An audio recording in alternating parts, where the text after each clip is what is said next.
আৰু কেইটামান মুহূৰ্তৰ পিছতে বিত্তমন্ত্ৰী অজন্তা নেওগে বাজেট দাখিল কৰিব আৰু বাজেটক লৈ এইবেলি চৰকাৰে কেনে ধৰণৰ বিশেষ গুৰুত্ব আৰোপ কৰিছে বা যিহেতু কেইদিনমান আগতে মুখ্যমন্ত্ৰীগৰাকীয়ে কৈছিল যে যিয়ে তেওঁলোকে কৈ আছে যে এখন যাদু কাৰ্ড দিয়া হ'ব তাতে সকলো ধৰণৰ সংলগ্ন হৈ থাকিব অৰুণোদয় সৃষ্টিৰ পৰা হিতাধিকাৰী সৃষ্টিক লৈ এনে ধৰণৰ কথাবিলাক বাজেটত থাকিব নেকি যিহেতু আগন্তুক লোকসভা নিৰ্বাচন গতিকে এই নিৰ্বাচনৰ প্ৰতি লক্ষ্য কৰিয়েই বিজেপি চৰকাৰে কেনে ধৰণৰ বাজেট প্ৰস্তুত কৰিছে আচলতে লোকসভাৰ লৈ পেলাই বাজেটখনত কিবা বিশেষ থাকিব নেকি আমি তেজপুৰৰ ৰাইজৰ যি প্ৰতিক্ৰিয়া সেই প্ৰতিক্ৰিয়া প্ৰথমে জানিবলৈ চেষ্টা কৰিম যে এইবাৰ আশা কৰা হৈছে যে বাজেটত হয়তো কৰ আৰোপ নকৰিব বা কৰ হ্ৰাস কৰা হ'ব পাৰে যিহেতু আগন্তুক লোকসভা নিৰ্বাচন আহিছে কি আশা আচলতে এইখন যিখন বাজেট বুলি কৈছে এইখন আচলতে লোকসভাৰ আগন্তুক লোকসভাৰ কাৰণে লালিপপৰ বন্ধা কাগজখনে লালিপপ যিটো মেৰিয়াই থয় তাৰ কাগজখন আচলতে এইখন বাজেট নহয় এইখন লালিপপৰ কাগজখন ফালি পেলাই দিয়াই ভাল ডাষ্টবিনত আৰু সম্পূৰ্ণ নিৰ্বাচনমুখী বাজেট এই যিখিনি ইয়াত দুটা বস্তু আমি দেখিছোঁ এটা হ'ল যে আমাৰ হিতাধিকাৰী সৃষ্টি কৰা আৰু উন্নয়নৰ কথা কয় এই দুটা বস্তু সম্পূৰ্ণ বিপৰীতধৰ্মী বস্তু যদি উন্নয়ন যদি হৈছে তাত হিতাধিকাৰী থকা কোনো কথাই নাহে আৰু য'ত হিতাধিকাৰী থাকে তাত উন্নয়নৰ কোনো কথাই নাহে হিতাধিকাৰী কাক কৰে যিবিলাক মানুহে সমাজত অন্য কাম কৰিব নোৱাৰে বিশেষকৈ আগবাঢ়ি যাব নোৱাৰে আৰ্থিকভাৱে হওক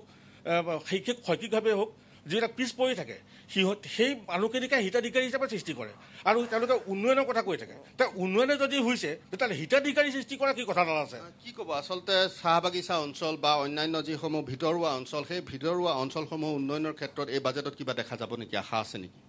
মইতো বাজেটত আজি ৰাতিপুৱা পেপাৰখন চাই পেলাই এনেকুৱা অনুভৱ হৈছে যে বিজেপি চৰকাৰখনে এতিয়া আমাকতো ধাৰত পুতি থৈছে আৰু অলপ কেইদিনৰ পিছত কিজানি আমি ৰাস্তাত বাতি লৈ পেলাই ঘূৰিব লগা অৱস্থা হ'ব কিয়নো ইয়াত কোনো বাজেটত কোনো এনেকুৱা দুখীয়া মানুহ কাৰণে কোনো এটা বস্তু নাই কি ক'ব আচলতে যিহেতু চৰকাৰে ইতিমধ্যে কৈছে যে ঋণৰ বোজাত পোত গৈ আছে তাৰপিছত এই যে হিতাধিকাৰী সৃষ্টি কৰিব হিতাধিকাৰীসকলক ধন ক'ৰ পৰা দিব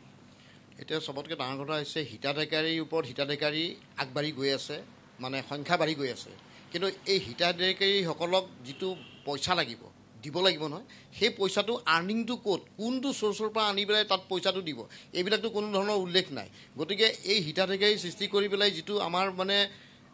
পইচাৰ মানে কি যিটো আৰ্থিক মানে কি সাহায্য কৰিবলৈ যাওঁতে এনেকুৱা হ'বলৈ গৈ আছে যে দেশখন তাৰমানে বস্তু বাহিনী এনেকুৱাকৈ দাম বাঢ়িব আৰু যিটো ইকনমিকটো এনেকুৱাকৈ পৰি যাব যে ভাৰতবৰ্ষৰ মানুহে নাখাই মৰিব লাগিব এদিন সেই দিনলৈ মানে কি আগবাঢ়ি গৈ আছে গতিকে এতিয়াই যদি এইবিলাক যদি অকল নিৰ্বাচনমুখী কেৱল শাসনত থাকিবৰ কাৰণেই যদি বাজেট বনায় জনকল্যাণমুখী যদি আঁচনি নহয় তেতিয়াহ'লে দিন বেয়ালৈ আহি আছে আৰু আমি এদিন মানে শ্ৰীলংকা পাকিস্তানত যিটো অৱস্থা হৈছে বিভিন্ন বস্তুৰ দাম বাঢ়িছে আমাৰ সেই দিনলৈ যাম আমাৰ ইয়াত যিহেতু জনসংখ্যা বেছি ইয়াত নাখাই পেলাই বহু মানুহ মৰি যাব লাগিব এইটোৱে নিশ্চিতভাৱে এটা কথাই যে জনমুখী যি বাজেটৰ কথা কৈ অহা হৈছে সেই জনমুখী বাজেট হ'বনে আচলতে হিতাধিকাৰী সৃষ্টিৰ বাজেট হ'ব তাক লৈ আৰু যদিহে হিতাধিকাৰী সৃষ্টিৰ বাজেট হয় বা আগন্তুক লোকসভা নিৰ্বাচনৰ প্ৰতি লক্ষ্য ৰাখি যদি এইবাৰ বাজেটত তেনেধৰণৰ বিষয়বস্তুসমূহকে গুৰুত্ব আৰোপ কৰা হয় তেনেহ'লে সেই